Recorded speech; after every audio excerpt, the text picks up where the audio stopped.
Justice Ejaz Afzal जी सरबराही में supreme court जी टे रुकनी ख़ास बेंच पानामा अमल दरामद केस जी ॿुधणी कई। ॿुधणीअ जी शुरुआत में ही अदालत सलमान अकरम राजा पारां दस्तावेज़ अदालत में पेश करण खां अॻु मीडिया में बेस हेठि आणण ते सख़्त कावड़ जो इज़हार कयो।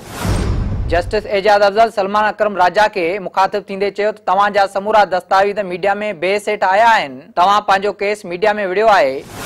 ॿाहिरि मीडिया लाइ डाइस लॻल आहे, हाणे वञी दलील बि उते ई ॾियो।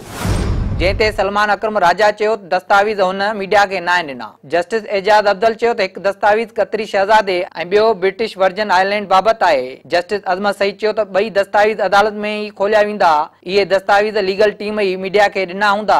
जस्टिस एजाज हसन जो चवणो हो त कतरी ख़त में छा आहे इन जी खेण ॼाण न आहे। ॿुधणे दौरान सलमान अकरम राजा गॾियल अरब इमारतुनि जे इंसाफ़ वारी वज़ारत जो ख़त पढ़ी ॿुधायो ऐं चयो त उतां जे अमलदारनि गल्फ स्टील मिल जे मुआहिदे जो रिकॉर्ड न हुजण जो जवाब ॾिनो ऐं ॿाहिरां मिलियल धर्म जी ट्रांज़ेक्शन जी पिण तरदीद कई वई। ख़त में चयो वियो त मशीनरी जी मुंतकिलीअ जो कस्टम रिकॉर्ड बि मौजूदु न आहे। जंहिं ते जस्टिस अज़मत सईद चयो त गॾियल अरब इमारतुनि जे अमलदारनि चयो हो त इहा स्टैम्प संदन आहे ई न। सलमान अकरम राजा चयो त का ग़लतफ़हमी थी आहे। जंहिं ते जस्टिस एजाज हसन चयो त हुसैन नवाज़ ऐं तारिक शफ़ी खां पुछियो वियो त संदन चवणो हो त हुननि नोटरी नाहे कराई। सभिनी चयो त हू नोटरी स्टैम्प बाबति नथा ॼाणनि। उन जो मक़सदु त इहे दस्तावेज़ ग़लति आहिनि। सलमान अकरम राजा चयो त गॾियल अरब इमारात जे अमलदारनि खां संगीन ग़लती थी हूंदी। जस्टिस एजाज अफजल चयो त तव्हां खे समूरो रिकॉर्ड JIT के ॾियणु घुरिबो हो। हाणे तव्हां नवां दस्तावेज़ आंदा आहिनि, ॾिसूं था त इन सां केस ते कहिड़ा असर पवंदा। ॿुधणीअ दौरान जस्टिस अज़मत सईद रिमार्क्स ॾिना त JIT जे नतीजनि ते हमला न कया वञनि, पर दस्तावेज़नि जो जवाब ॾिनो वञे।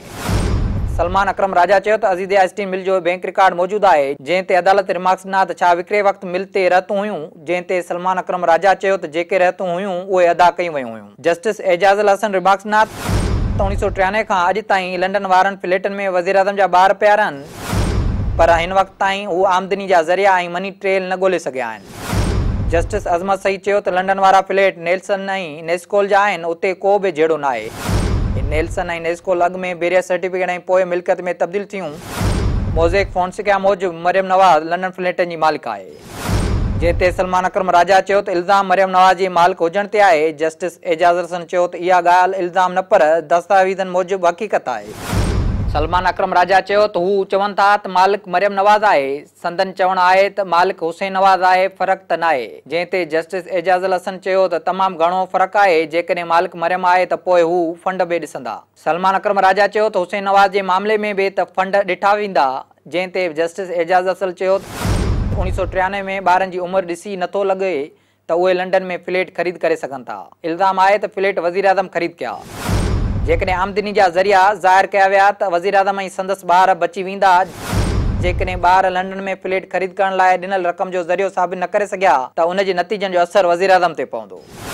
ॿुधणे दौरान जस्टिस एजाज हसन रिमार्क्स ॾिना त मरियम नवाज़ ते अदालत में जाली दस्तावेज़ ॾियण जो बि इल्ज़ाम आहे।